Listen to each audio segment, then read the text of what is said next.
గలతీయులకు రాసిన పత్రిక 1వ అధ్యాయం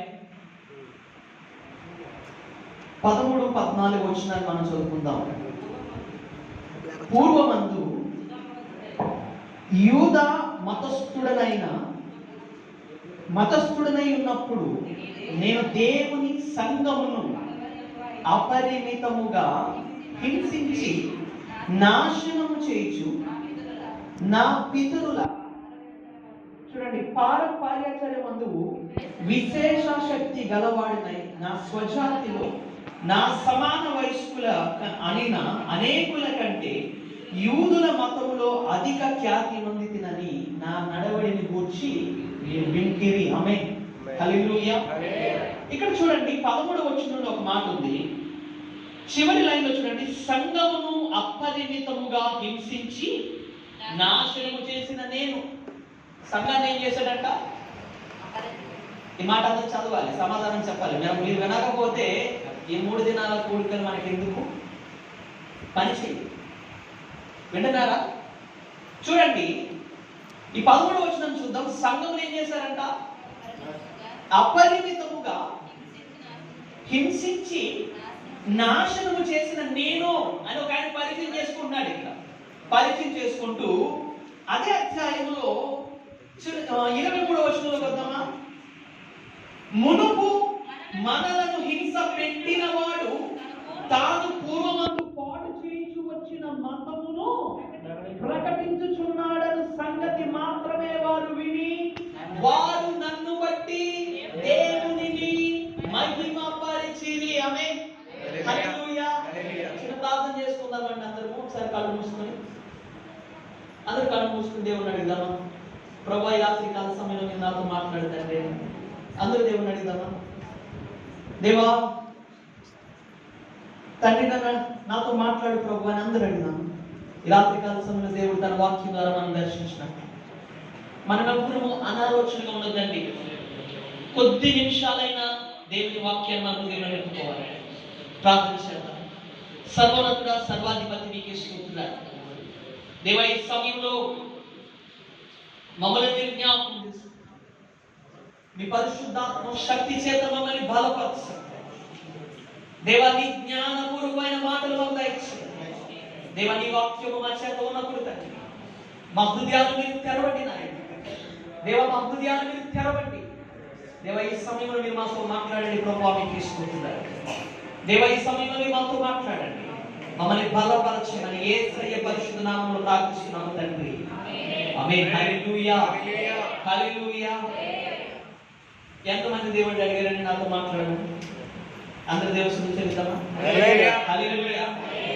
ఇక్కడ మనం చదివిన వాక్యములో మీరందరూ శ్రద్ధగా వినండి. దేవుని సన్నిధిలో అనాలోచనగా ఉండడం మనకి ఏ మాత్రం ఉపయోగం కాదు. అవునా కదా? మన దృష్టి ఎక్కడ పెడదాం? దేవుని సన్నిధిలో పెడదాం. ఇక్కడ చదువుతున్న వాక్యంలో 13వ వచనంలో ఒక భక్తుడు తన కోసం తను సాక్షి చెప్తున్నాడు. 13వ వచనంలో ఏమంటాడంటే, సంఘమును అపరిమితముగా హింసించి నేను నాశనం చేశా. దేని హింసించాడంట? దేవుని సంఘాన్ని హింసించిన ఈ వ్యక్తి తుదకు చివరికి వచ్చేసరికి 23వ వచనంలో ఏమంటాడు తెలుసా? మునుపు మనలను హింస పెట్టిన వాడు తాను పూర్వమందు నాశనము చేయించు వచ్చిన మతమును ప్రకటిస్తున్నాడు. ఆమేన్, హల్లెలూయా. అంటే ఒకప్పుడు ఏ సంఘాన్ని అయితే హింసించాడో, ఏ దేవుణ్ణి అయితే వ్యతిరేకించాడో, ఏ సంఘాన్ని అయితే పాడు చేయాలని ప్రయత్నించాడో అదే వ్యక్తి అంట ఇప్పుడు దేవుని ప్రకటిస్తున్నాడు తెలుసా? అదే దేవుని యొక్క విశ్వాసాన్ని ప్రకటిస్తున్నాడు. ఆమేన్, హల్లెలూయా. ఎంతో మూర్ఖుడు, ఎంతో భయంకరమైన మనస్తత్వం కలిగిన వాడు, ఎంతో భయంకరమైన పరిస్థితి కలిగిన ఈ వ్యక్తి మార్చబడ్డాడు. దేవుడంటే ఇష్టపడని ఈ వ్యక్తి, లోకములో కూరుకుపోయిన ఈ వ్యక్తి ఇప్పుడు ఎవరి కోసం పనిచేస్తున్నాడంట? దేవుని కోసం పనిచేస్తున్నాడు. ఆమేన్, హల్లెలూయా. ఇప్పుడు మీరు అందరూ ఆలోచించాలి. ఒకప్పుడు వ్యతిరేకించిన ఈ వ్యక్తి ఈరోజు దేవుణ్ణి ఎందుకు ప్రకటిస్తున్నాడు? ఒకప్పుడు వ్యతిరేకించిన ఈ వ్యక్తి ఇప్పుడు దేవుని కొరకు ప్రాణ పెట్టడానికి సిద్ధంగా ఉన్నాడు. ఒకప్పుడు సంఘాన్ని హింసించిన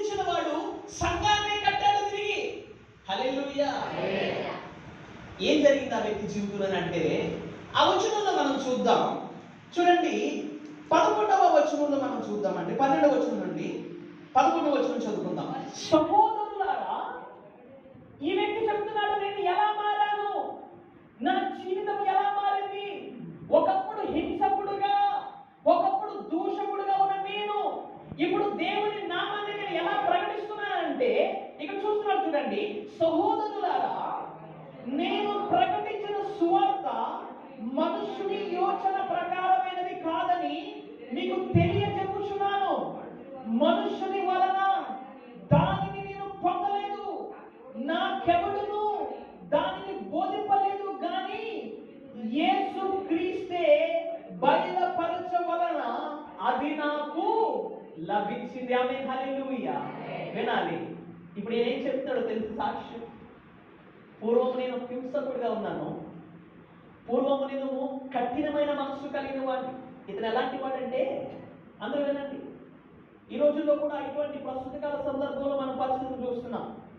ఇతను ఆ రోజులు ఎలాంటి వాడంటే, ఎవరైనా సరే దేవుని మందిరంలోకి వెళ్ళి ప్రార్థన చేస్తున్నట్టు, యేసయ్యకు ప్రార్థన చేస్తున్నట్టు అతనికి తెలిస్తే, యేసయ్యను నమ్ముకున్నట్టుగా అతనికి తెలిస్తే, అతను చెప్తున్నాడు, అతను ఎవరంట, యూదా మతస్థుడంట.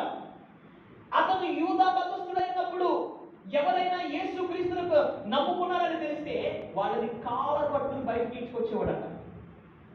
కాలర్ పట్టుకుని బయటకు తీసుకొచ్చి అందరి ముందు వాళ్ళని చిత్తకొట్టి ఎంతో మందిని చంపేసిన వ్యక్తి, అందరూ నా వైపు చూడాలి, ఎంతో మందిని హింస పెట్టిన వ్యక్తి ఈరోజు అన్నట్టు తెలుసా, నేను ఎవరి కోసం పనిచేస్తున్నాను? దేవుని కోసం పనిచేస్తున్నాను. ఏంటో తెలుసా, నా జీవితం ఎలా మారింది, నా బ్రతుకు ఎలా మారింది అని అంటే, ఆ 12వ వచనంలో ఏమంటాడో తెలుసా, యేసు క్రీస్తు ప్రభు వలన సువార్త నా దగ్గరికి వచ్చింది అంటున్నాడు. ఏమొచ్చిందంటే అతని దగ్గరికి? ఏమొచ్చింది? సువార్త. ఎవరిచ్చారా సువార్త? యేసు క్రీస్తు ప్రభు వలన ఆయనకి సువార్త లభించింది. వినండి, నా వైపు చూడండి. అతను అధికారుల దగ్గరికి వెళ్ళి పర్మిషన్ లెటర్ తెచ్చుకున్నాడంట. ఏం తెచ్చుకున్నాడు? అందరూ నా వైపు చూడండి. ఏం తెచ్చుకున్నాడు? Permission letter. పర్మిషన్ లెటర్ తెచ్చుకుని ఆ పర్మిషన్ లెటర్ లో ఏముందో తెలుసా, ఎవరైనా యేసయ్యను నమ్ముకుంటే, ఎవరైనా యేసయ్య పేరట ప్రార్థన చేస్తే, ఎవరైనా యేసయ్య నామములో సంఘము కడితే వాళ్ళని హింసించడానికి, వాళ్ళని చంపేయడానికి, వాళ్ళని పాడు చేయడానికి ఏం తెచ్చుకోవడం తెలుసా? పర్మిషన్ తెచ్చుకున్నాడు. పర్మిషన్ తెచ్చుకుని ఇతను ప్రయాణం చేస్తున్నాడు. పలానా ఊళ్ళో సంఘం ఉంది, అక్కడ యేసయ్యను స్తుతిస్తున్నారు, యేసయ్యను నమ్ముకున్నారని ఇతనికి తెలిసినప్పుడు వెనకాల సైన్యము తీసుకుని ప్రయాణం చేస్తూ ఉన్నాడు. ప్రయాణం చేస్తూ ఉన్నప్పుడు మార్గము మధ్యలో భయంకరమైన ఒక వెలుగు ఆయన మీదకి వచ్చింది. వెలుగు ఆయన మీదకి వచ్చిన వెంటనే గుర్రము మీద వెళ్తున్న ఈ వ్యక్తి ఒక్కసారిగా కింద పడిపోయాడు. కింద పడిపోయి, వినాలి, తన కళ్ళంతా ఒక్కసారిగా కనిపించి మారిపోయాయి. ఇప్పుడు అతను అడుగుతున్నాడు, నువ్వెవరు అని. నువ్వెవరు అని అడిగితే యేసయ్య చెప్తున్నాడు, నువ్వెవరినైతే వ్యతిరేకిస్తున్నావో, ఎవరినైతే నువ్వు నమ్మలేదు, ఎవరైతే చనిపోయాడు తిరిగి లేవలేదని నువ్వు వ్యతిరేకిస్తున్నావో ఆ యేసయ్యనే నేను అని మాట్లాడినప్పుడు, వినండి, అప్పటి వరకు హింసకుడుగా, అప్పటి వరకు దూషకుడుగా, అప్పటి వరకు సంఘాన్ని హింసించేవాడు ఉన్న వ్యక్తి ఇప్పుడేంటో తెలుసా, దేవుని సువార్తను ప్రకటిస్తున్నాడు. హల్లెలూయా అని చెప్పకూడదండి. హల్లెలూయా. వినండి, ఎప్పుడైతే సువార్త ఆయన యొక్కకు వచ్చిందో ఆయన బ్రతుకు మారిపోయింది. హల్లెలూయా. దేవుని యొక్క సువార్త ఆయన దగ్గరికి వచ్చిందో ఆయన బ్రతుకు ఏమైంది? మారిపోయింది. ఆమేన్, హల్లెలూయా. ఈరోజు మీకు తెలుసుకోవాల్సిన విషయం అంటే తెలుసా, సువార్తకు బ్రతుకులు మార్చే శక్తి ఉంది. హల్లెలూయా. మత్తయి సువార్త 10వ అధ్యాయం మనం చదువుదామండి, అందరూ తీద్దాం. మత్తయి సువార్త 10వ అధ్యాయము 7వ వచనం నుంచి మనం చదువుదాం. వినండి, ఇక్కడ 12 మంది శిష్యులను దేవుడు ఏర్పాటు చేసుకుని వారికి ఆజ్ఞ ఇస్తూ ఉన్నాడు. వారిని ఈ లోకంలోనికి పంపుచు మీరు సువార్తను చెప్పండి. ఏంటి ఆ సువార్త అంటే 7వ వచనంలో చదువుదామా. మీరు వెళ్ళుచు దేవుని సువార్త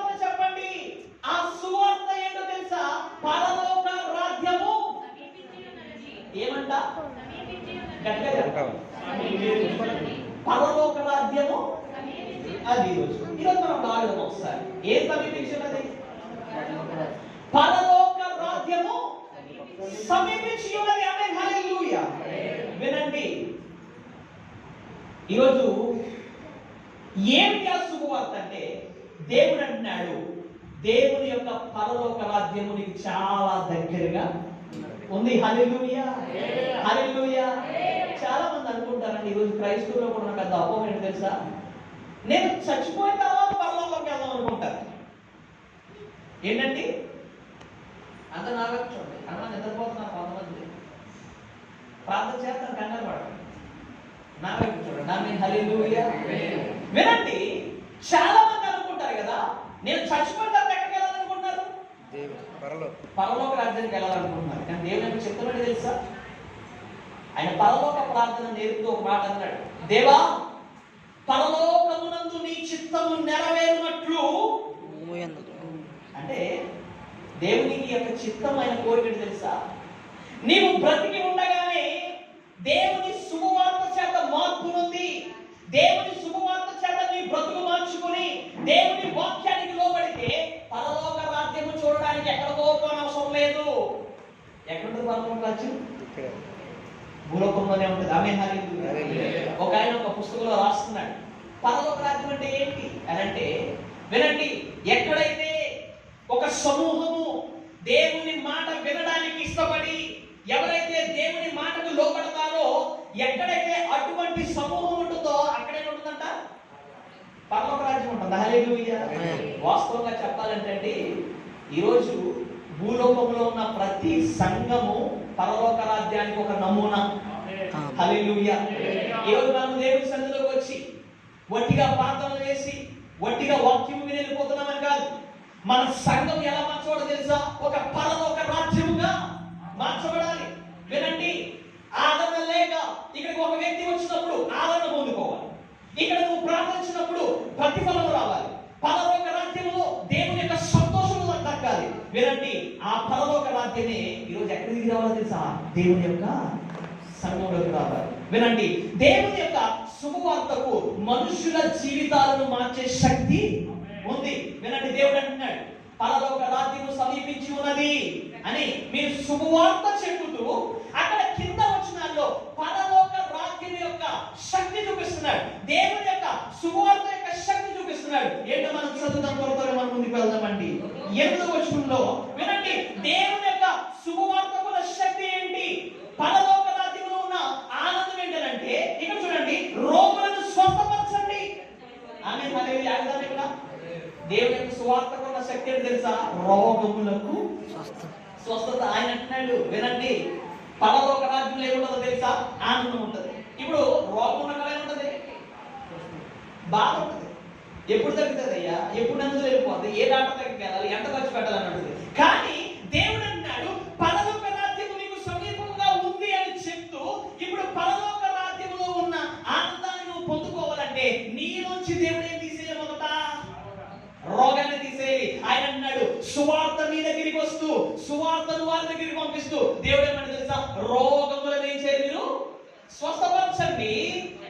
చూడండి, చనిపోయిన వారిని. హల్లెలూయా. పరలోక రాజ్యంలో ఏముండదో తెలుసా? మరణం ఉండదు. ఏముండదు? మరణం ఉండదు. ఆయన అన్నాడు పరలోక రాజ్యాన్ని నీ యొద్దకు తీసుకొస్తున్నానని రోగులను స్వస్థపరుస్తున్నాడు, చనిపోయిన వారిని తిరిగి లేపుతున్నాడు. వినండి, చదవండి. కుష్టు రోగులకు శుద్ధమైన దేహాన్ని ఇస్తున్నాడు. వినండి, పరలోక రాజ్యంలో వేటికి అవకాశం లేదు? దెయ్యాలకు. గట్టిగా చెప్పాలి, దెయ్యాలకు. వినండి, దెయ్యాలు పారిపోయాయి, బంధకాలు తెప్పబడ్డాయి, రోగములకు స్వస్థత దొరికింది, చనిపోయిన వారు లేపబడ్డారు. ఇప్పుడు ఈ కార్యాలన్నీ ఈ స్థలంలో జరుగుతుందంటే ఇక్కడ ఏమన్నట్టంట చెప్పాలి? పరలోక రాజ్యం ఉన్నట్టు. వినండి, ఇన్ని కార్యాలు దేనిలో జరుగుతున్నాయంటే, విన్నారా? దేవుని యొక్క సువార్త. హల్లెలూయా. దేవుని యొక్క సువార్త ఎప్పుడైతే రోగములు ఉన్న వారి యొద్దకు వెళ్ళిందో స్వస్థత దొరికింది, దయ్యములు ఉన్న వారి యొద్దకు వెళ్ళినప్పుడు దేవుని నుంచి విడుదల దొరికింది, చనిపోయిన వారు తిరిగి లేపబడ్డారు. వినండి, ఇంత శక్తి కలిగిన సువార్త ఇందాక మనం మాట్లాడుకున్నాం కదా, ఒకప్పుడు సంఘాన్ని హింసించిన ఆ వ్యక్తి దగ్గరికి వెళ్ళినప్పుడు అతని బ్రతుకల మారిపోయిందో తెలుసా? ఏ సంఘాన్ని అయితే హింసించాడో అదే సంఘాన్ని కట్టడానికి తన జీవితాన్ని దేవునికి అప్పగించేశాడు. ఆమేన్, హల్లెలూయా. అయితే ఈ రోజు మీ అందరికీ నేను చెప్పాలనుకున్న విషయం తెలుసా? ఈ శక్తి కలిగిన సువార్త ఇదే స్థలంలో కొన్ని సంవత్సరాలుగా దేవుడు వెదజల్లుతున్నాడు, అవునా లేదా? ఇదే శక్తి కలిగిన దేవుని వాక్యము కొన్ని సంవత్సరాలుగా దేవుడు మీకు అందిస్తున్నాడు, అవునా లేదా? మరి ఆ మార్పు మనలో ఎందుకు రాలేదట? ఆ స్వస్థత మనం ఎందుకు పొందుకోలేకపోయామంట అని అంటే, చివరిగా ఈ వచనాన్ని చదువుకుని మనం ముగించుకుందాం.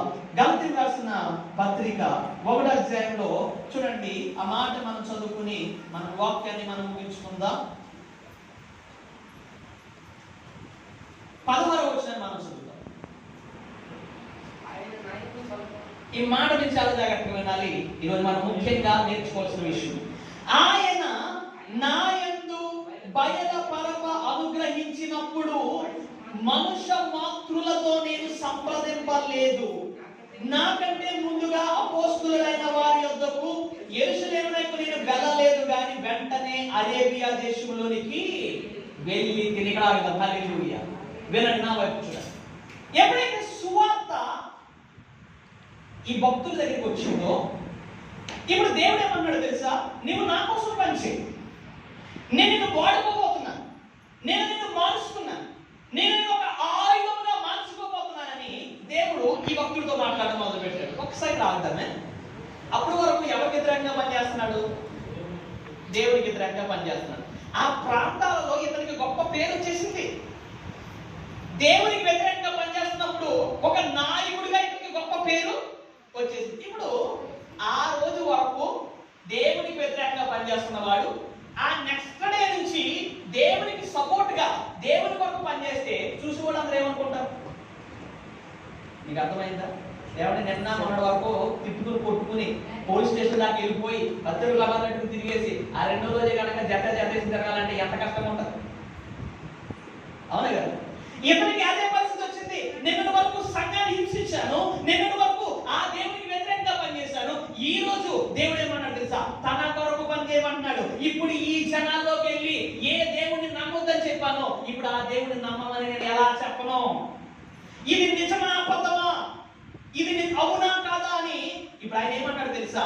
ఆ వెలుగు ఆయన దగ్గరికి వచ్చినప్పుడు, ఆ సువార్త ఆయన దగ్గరికి వచ్చినప్పుడు మనందరం నేర్చుకోవాల్సిన విషయం ఏంటి తెలుసా? ఆయన చెప్తున్న మాట, ఆ దేవుడు మాట్లాడిన ఏం విషయం తెలుసా? మనుషులను సంప్రదింపలేదంట. మనకి ఏదైనా గొడవ వచ్చిందంటే పెద్ద దగ్గర వెళ్ళిపోతాం పరిగెత్తి. ఎక్కడ రాము? దేవుడి వాక్యం దగ్గర రాము, దేవుడి సన్నిధికి రాము. మనకి ఏదైనా అవసరం వస్తే, మనకి ఏదైనా రోగం వస్తే, మనకి ఇబ్బంది వస్తే మనం లోకంలో పరిగెడుతూ ఉంటాం. కానీ నేనేమన్నాడు తెలుసా? నేను అపోస్తుల దగ్గరికి వెళ్ళలేదు, నేను చూడండి నాయకుల దగ్గరికి వెళ్ళలేదు, నేను వాక్యం తెలిసిన వారి దగ్గరికి వెళ్ళలేదు. నేను వెంటనే ఎక్కడికి వెళ్ళిపోయాను తెలుసా? ఎవరికి తెలియకుండా అరేబియా దేశానికి వెళ్ళిపోయాను. చరిత్ర చెప్తుందండి, ఆయన అరేబియా దేశానికి వెళ్ళంట. ఆ పరిస్థితి జరిగిన తర్వాత సుమారుగా 3 సంవత్సరాలు ఉండిపోయాడు. ఎన్ని సంవత్సరాలు? 3 సంవత్సరాలు. ఈ 3 సంవత్సరాలు ఉండి ఏం చేశాడు తెలుసా? ఎవరితో పోరాటం చేశాడు తెలుసా? దేవుడితో పోరాటం చేశాడు. నిన్నటి వరకు నువ్వు దేవుడు కాదని చెప్పాను, నిన్నటి వరకు నేను నిన్ను హింసించాను, నిన్నటి వరకు నేను సంఘాన్ని పాడు చేశాను, ఈ రోజు సంఘము కొరకు నేను పని చేయమంటున్నావు. అసలు నువ్వు నిజమైన దేవుడువా కాదా? అసలు నా దగ్గర నాకు జరిగింది నిజమైందా కాదని ఎవరిని సంప్రదించాడంట? హల్లెలూయా. ఈ 3 దినాలు మనం ఎవరిని సంప్రదించాలి? బ్రతుకును మార్చే సువార్త మా మధ్యకి వచ్చింది, రోగములను కుదిర్చే సువార్త మా దగ్గరికి వచ్చింది, రోగములకు స్వస్థతనిచ్చే సువార్త మా దగ్గరికి వచ్చింది. ఎందుకు జరగలేదు? ఎందుకు మా బ్రతుకులు మారలేదు? ఎందుకు మా పరిస్థితి మారలేదు అని అంటే ఎక్కడ విచారించాలంట? దేవుని దగ్గర విచారించాడు. దేవుని సన్నిధికి వెళ్ళిపోయి, అయ్యా నువ్వు నన్ను ఎందుకు వాడుకోవాలనుకుంటున్నావు, నేను ఎలా చేయాలి, నేను ఎలా మాట్లాడాలి, నేను దేవుని శక్తిని ఎలా పొందుకోవాలని అరేబియా దేశానికి వెళ్ళి ప్రార్థించినప్పుడు దేవుడు తన జీవితాన్ని మార్చేశాడు. ఆమేన్, హల్లెలూయా. ఈ 3 దినాలు కూడా దేవుని సన్నిధిలో మనం ఎందుకు వస్తామో తెలుసా? విచారణ చేయడానికి వచ్చాం. దేవుని జీవితంలో ఎందుకు కార్యం జరగలేదయ్యా? సువార్తలో శక్తి ఉందన్నావు కదా, దేవుని వాక్యము జీవం కలిగింది అన్నావు కదా,